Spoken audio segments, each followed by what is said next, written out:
Hello, class. So the next medium we're going to discuss is television.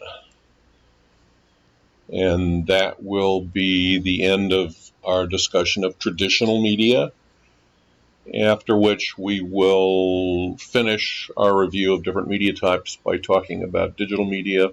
First, just internet in general, and then focusing on mobile. And then we'll move on to the next phase of our class. I think it's very important to note right off the bat that television is in flux. Now, what do we mean by that? We mean there are a lot of changes, and it hasn't really settled down or settled out yet.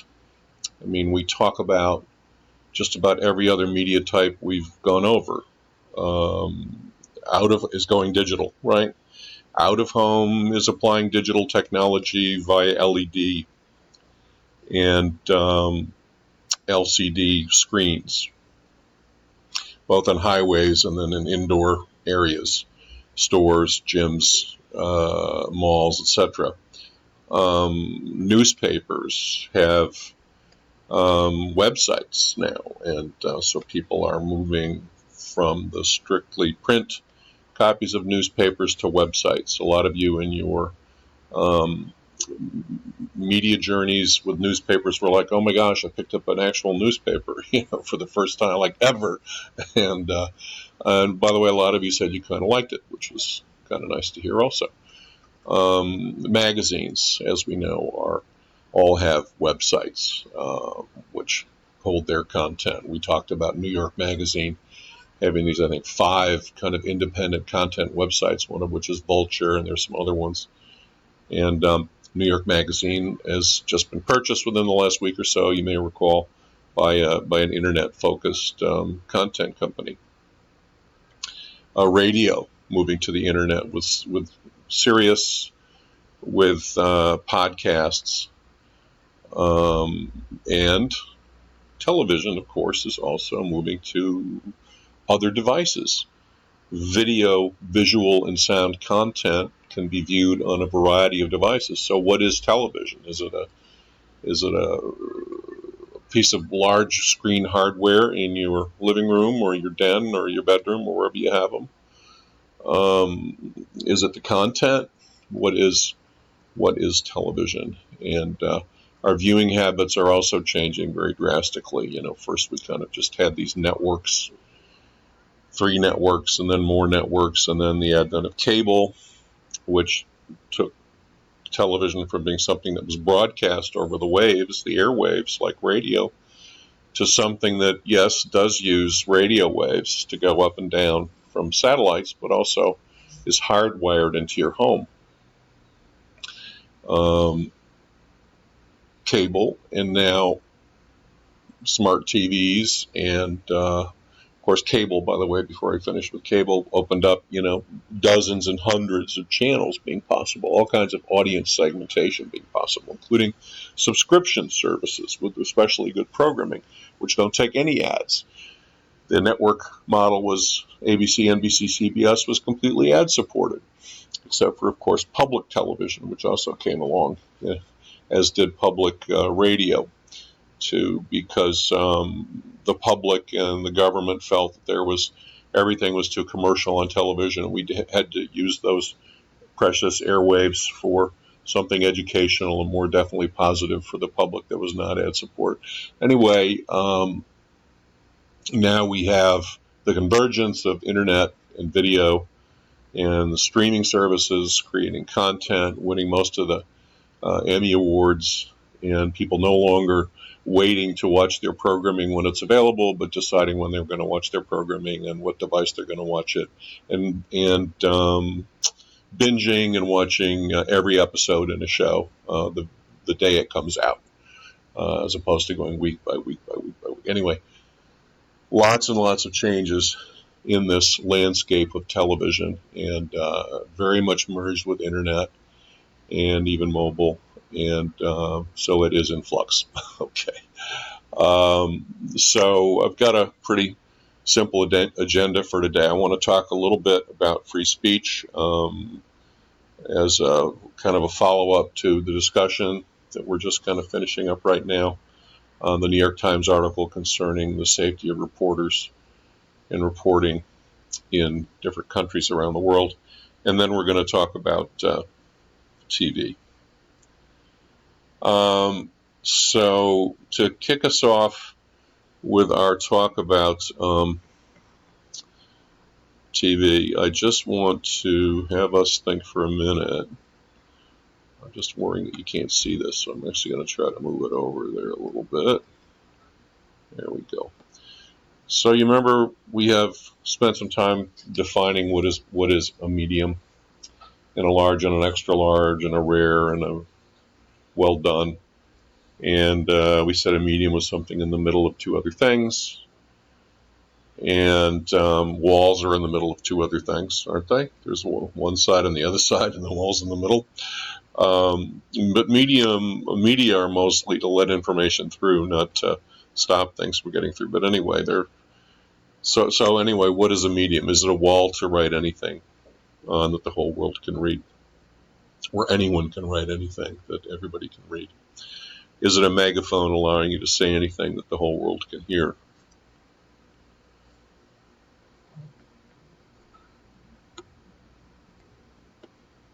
And here, whoop. And so the issue is, what about the principle of free speech? I'm going to move this little thing. You guys are going to go nuts with me moving this around like this. So this is the First Amendment to our Constitution. It's the first change that our government made to the Constitution that was originally written way back when. And this is it. It says, Congress shall make no law respecting an establishment of religion or prohibiting the free exercise thereof, or abridging the freedom of speech or of the press, or of the right of the people peaceably to assemble and to petition the government for a redress of grievances. By the way, does anybody think Hong Kong has a First Amendment? Don't you think they want one? Now, what has evolved since that amendment, and by the way, when they say the press, those days they were only talking about one thing. They were talking about newspapers, and I guess you could say also out of home. Nothing else had really been invented. And as we've seen in our discussion of newspapers in many ways continue to bear the standard of free speech. Democracy dies in darkness, right? Washington Post ads. Well, the freedom of speech was the definition of it, the kind of speech you could give. You had a right to give. Was further defined by other court cases over the years. So this leads to this whole thing of you can't shout fire in a crowded theater. You don't have the right to do that because it's dangerous. You endanger the public by doing that. You don't have the right to do that. So the case that better defined, what you couldn't say was called Schenck versus the United States. This is 1919, and it had to do with World War I. Your great-grandfathers and maybe some of your great-grandmothers participated in that. Basically, Schenck was someone who was picketing and harassing draft lines where people were showing up to sign up for the U.S. Army. Schenck was trying to talk them out of signing up and telling them they shouldn't go to war, and he was, against war. And it was decided that in time of war, anyone interfering with soldiers volunteering or showing up to be drafted, trying to talk them out of it, it was dangerous for the public. So this fellow lost the case. He did not have free speech to say those types of things.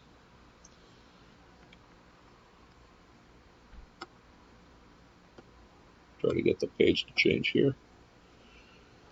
Okay, so the First Amendment, this was decided by Oliver Wendell Holmes, Jr. First Amendment did not protect speech, encouraging men to resist abduction, Because in a nation as a war, many things might be said in time of peace are hindrance to its effort, and so it was not included. So in instances of wartime, there are greater restrictions on free speech. And then here's this point of you may not falsely shout fire in the theater and cause panic. So the question is whether the words used are used in such circumstances and are of such a nature as to create a clear and present danger that they will bring about the substantive evils that Congress has a right to prevent. Okay, so when you write on that wall, or you take a megaphone, or you go on a social network and you put something out that creates a danger for someone in this country, that is not consistent with exercising your right of free speech. And so a lot of you wrote in your discussions statements that there's a lot of people talking about fake news and what is the real fake news, and reporters and newspapers, real credible news sources are hugely different from what people are writing on walls and calling out these days. And the whole point of this, one big point of this article in the Times was to basically say we have to try to appreciate the difference, and do our best to preserve people who do investigative reporting and make sure they have the freedom to say what they need to say. So, who is responsible for posting dangerous content? Is it the writer or the owner of the wall? Well, we know what Facebook would say, right? Should dangerous content be removed? How can this be effectively done in today's world? That's the question. And I know Facebook is wrestling supposedly with, how many people does it take to constantly monitor all of Facebook's content and take down things that are threatening and dangerous?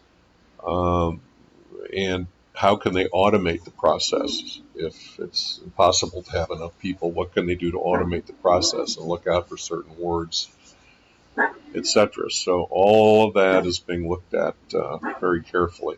I'm not sure we have a lot of answers to it yet.